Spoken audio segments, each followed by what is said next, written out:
말씀이 살아 우리 곁에 머무는 시간. 예, 어서 오십시오. 여기는 사주풀입니다. 오늘 순서 시작합니다.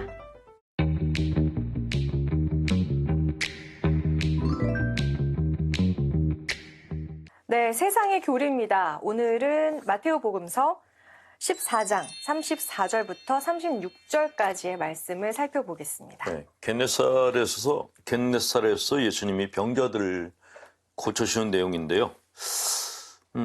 그들은 호수를 건너 겟네사렛 땅에 이르렀다. 그러자 그 사람들이 그분을 알아보고 그 주변 모든 지방으로 사람들 보내어 병든 이들을 모두 그분께 데려왔다. 그리고 그 옷자락 술에 그들이 손이라도 대게 해주십사 청하였다. 과연 그것에 손을 댄 사람마다 구원을 받았다라는 짤막한 내용입니다. 예.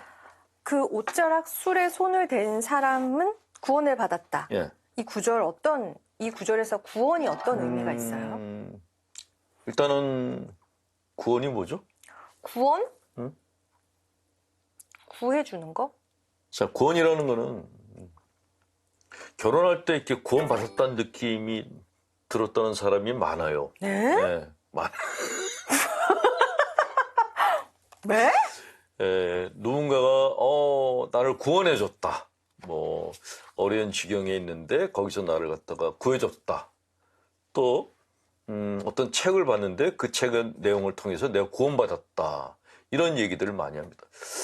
저 같은 경우도 이제 심리학을 공부하면서 심리학이 나를 구원해줬구나 하는 생각이 들기도 했었는데 네. 이 구원이라는 건 지금의 내 상태가 너무나 이렇게 뭐랄까 지지부진하고 실이 꼬인 것 같은 그런 상태인데 거기서 나를 구해줬다라는 그런 의미가 구원이라고 이야기할 수도 있을 것 같아요. 네. 뭐 천당에 들어가는 것도 구원이지만 심리적으로 내가 해방감을 느끼는 것도 구원이다라고 말할 수 있을 것 같습니다. 어쨌든 구해주는 거잖아요. 그렇죠.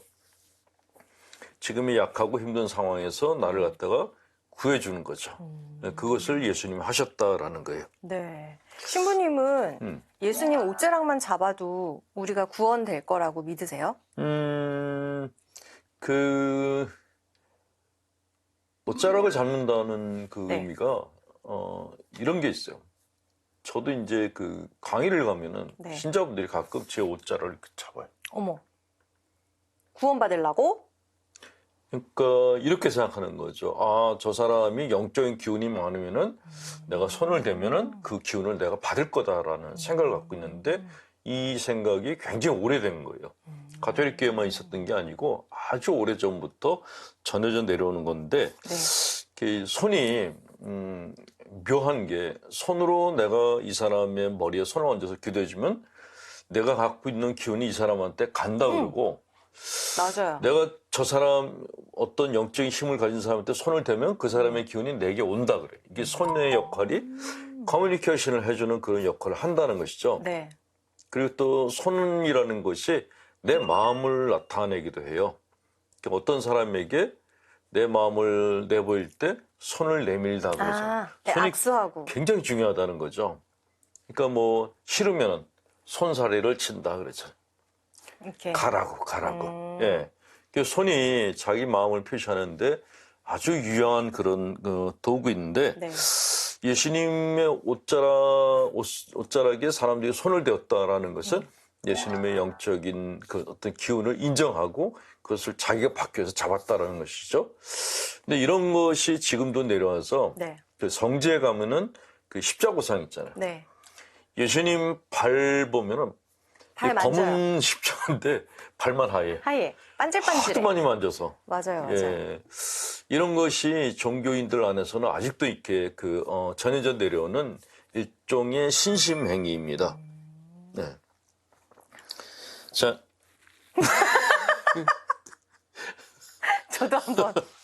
저도 한번 구원을 받고자. 근데 어떻게 하면 옷자락만 잡아도 구원을 받을 것이다. 이런 강한 믿음을 가질 수가 있는 거예요. 일단 본인이 적극적인 성격인 사람들이 그렇게 하는 것이죠. 이렇게 많은 가톨릭 신자분들이 자기 문제보다 예수님을 더 생각하는 경향이 있어요. 그러니까 힘든 일이 있으면 기도하라고 얘기를 하면 예수님은 우리보다 더 큰 고통을 겪으셨는데 내 고통은 작은 거야 라고 얘기하는 거예요. 그러면 예수님께서 나한테 뭘 주실 리가 없죠. 말해야지. 말을 해야지 알죠. 맞아요, 맞아요. 아무 말도 하지 않고 심지어는 저는 괜찮아요 라고 그래요. 그게 별로 좋은 게 아니에요. 가톨릭 신자들은 착한 아이 컴플렉스를 가진 분들이 의외로 많아요. 많아요. 뭐 드시겠어요? 그러면 아무거나. 지금 괜찮으세요? 그러면 괜찮아요. 그래. 사양하고 뒤로 빠져. 그리고 예수님 앞에 가서도 기도할 때 주님의 고통, 주님이 이렇게 고통을 겪고 있는데 제가 이런 작은 고통을 못 견뎌서 죄송합니다라고 기도를 해요.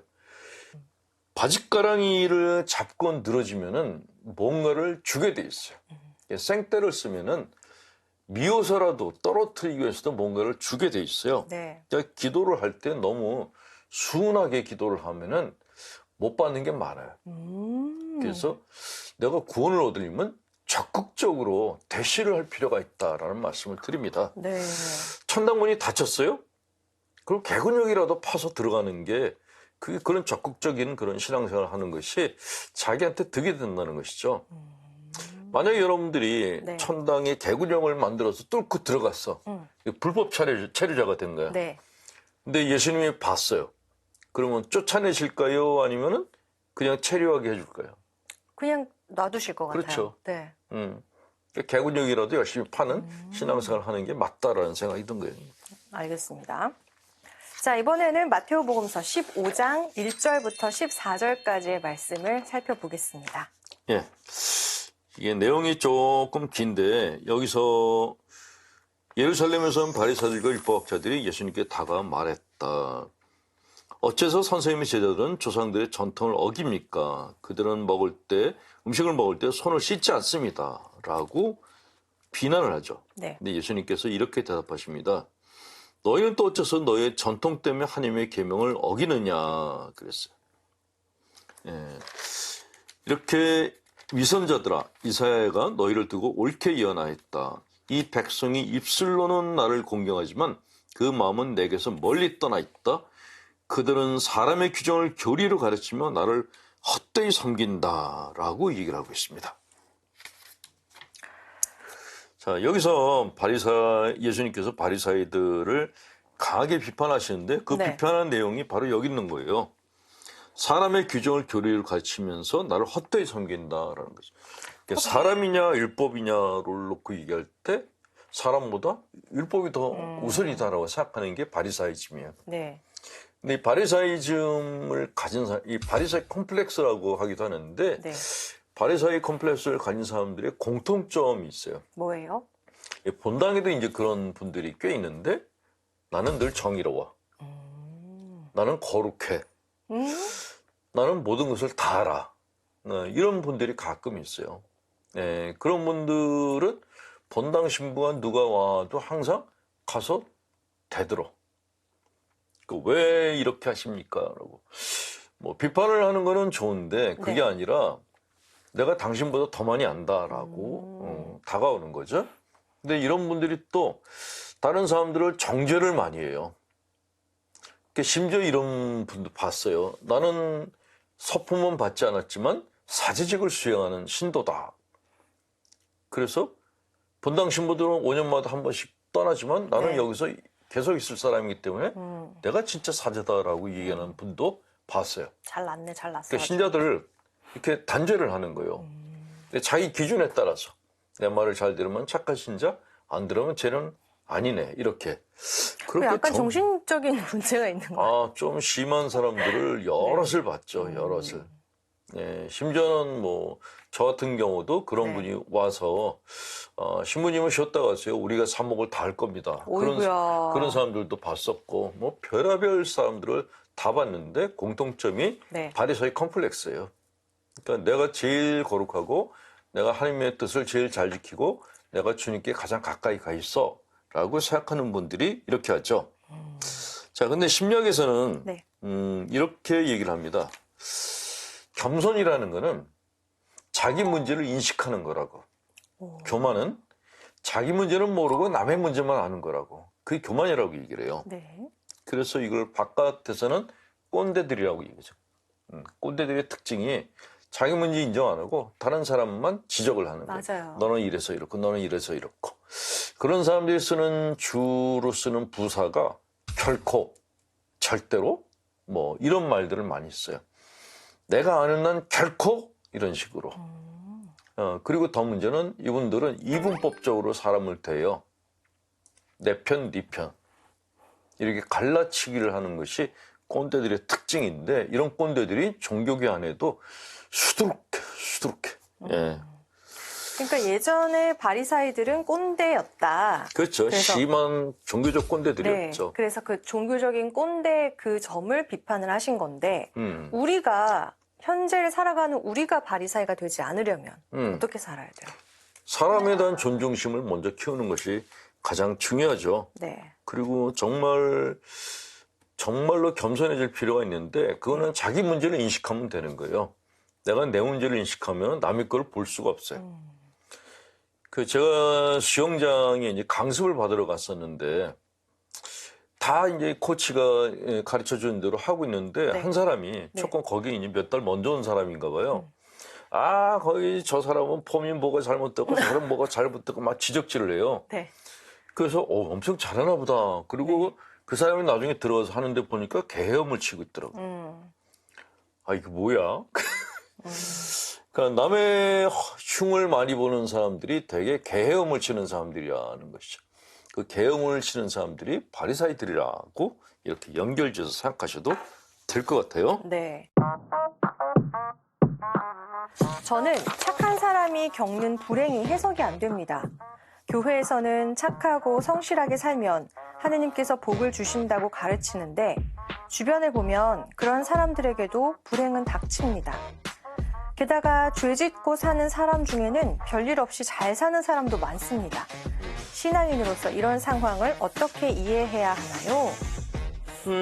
얼핏 들으면은 그런 생각을 할 수도 있겠다 싶은데 근데 자세히 내용을 읽어보면은 이 글을 보낸 분이 굉장히 주관주의적이다라는 생각이 들어요. 자기 중심에서 세상을 보고 있구나 하는 생각이 들어요. 일단 다른 사람들이 행복하고 불행한 거에 대한 판단을 내 기준으로 하고 있어요. 그러니까 내가 보기에 저 사람이 불행해 보인다는 거예요. 네. 그러니까 그 사람이 진짜 불행한지 아닌지는 그 사람이 아는 거지 내가 판단할 일이 아니거든요. 그러니까 나는 사는 게 힘들어요 그랬는데 그 얘기만 듣고 저 사람 불행해? 이렇게 생각하는 오판일 경우가 많단 말이죠. 실제로 그 사람이 행복한지 불행한지는 그 사람이 얘기해야 될 문제지 내가 판단할 문제가 아니다라는 것이죠. 네. 그런 의미에서 이 글을 보낸 분이 굉장히 주관적이다. 자기 기준으로 행불행을 가린다라는 생각이 들었고 두 번째는 사람이 겪는 불행은 그 뿌리가 깊어요. 그러니까 이게 갑자기 생긴 불행이 아니라 네. 성장 과정에서부터 뭔가 굉장히 깊고 굵은 뿌리 같은 것들이 있어요. 그러니까 그냥 단면적인 것만 보고 저 사람 불행이다라고 얘기하는 것은 정말 단견이다 그런 생각이 들고요. 세 번째는 불행을 겪지 않는 사람은 세상에 아무도 없어요. 없죠. 지금까지 살아오면서 계속 행복하셨어요? 아니요. 아니거든요. 네. 누구나 불행은 다 겪어요. 근데 마치 착한 사람들은 불행을 겪고 아닌 사람들은 안 겪는 것 같이 그렇게 얘기를 하는 거는 이거는 뭔가 잘못된 생각이다. 누구나 불행과 행복을 동시에 겪는다. 다 겪죠. 네. 늘 행복하게 사는 사람도 없고 늘 불행하게 사는 사람도 없다는 것이죠. 늘 행복해도 문제고 늘 불행해도 문제인 거잖아요. 늘 행복한 사람이 어디 있어요. 늘 행복한 사람들은 다른 사람들을 불행하게 만드는 사람인 경우가 많아요. 성격 장애자들은 늘 행복해요. 자기 할 말 다 하고 맞아. 뭐 하는 짓 다 하고 남들은 힘들어 죽겠는데 나만 행복해. 네. 그건 진짜 성격 장애자고 맞아요. 남들을 불행하게 만들었으니까 현세에서 행복하게 살았으니까 지옥으로 가겠죠. 뒤끝 거기서? 없는 사람. 그렇죠. 난 뒤끝 없어 이러는데 다른 사람이 뒤끝이 다 많아. 뒤끝 있어. 다 응. 모두가 뒤끝 뒤끝 있어. 없다는 사람들이 뒤끝이 제일 많아요. 제일 많아. 그러니까 자기 문제를 인정하는 사람들이 제일 편안하고 겸손해요. 나는 왜 이렇게 누가 이렇게 나한테 싫은 소리 하면 난 삐지는지 모르겠어. 이렇게 차라리 얘기해버리면 싫은 소리 안 하거든요. 나는 누가 무슨 얘기를 해도 다 받아줄 수 있어. 그런데 얘기를 하면은 뒤끝이 생겨가지고 다른 거 가지고 트집 잡고 그러죠. 예. 자, 그다음 마지막 얘기는 네. 죄 짓고 사는 사람 중에는 별일 없이 잘 사는 사람도 많습니다. 그랬는데 죄가 뭐예요? 그 죄 짓고 산다는 기준은 뭐예요? 그러니까 이 글을 보내신 분이 자기 생각의 상식이라고 생각하면서 글을 보냈는데 진짜 비상식적인 글을 보낸 거예요. 네, 이 방송을 보고서 TV를 끊는다면 그건 뒤끝이 심한 거예요. 예. TV도 못 끊겠네요. 싫어도 봐야 돼. 싫어도 봐야 되는 방송. 사주. 사주풀이. 싫으면 뒤끝 있는 거니까. 그럼요. 그렇죠. 자, 여러분 뒤끝 있게 하지 마시고 사주풀이 게시판에 사연 남겨주세요. 그러면은 저희가 어떤 뒤끝도 다 예. 마무리해드리도록 하겠습니다. 저는 안티들을 사랑해요. 네, 일반적인 뭐 찐팬이요 그런 분들은 뭐 이렇게 방송을 하면 처음 것만 조금 보고 딴 데 돌리는데 네. 안티들은 처음부터 끝까지 다 봐요. 트집을 잡으려니까. 네. 진정한 팬이에요. 네. 예. 네. 자, 진정한 팬들 많이 트집 잡아주세요. 자, 저희는 여기서 인사드리겠습니다. 고맙습니다.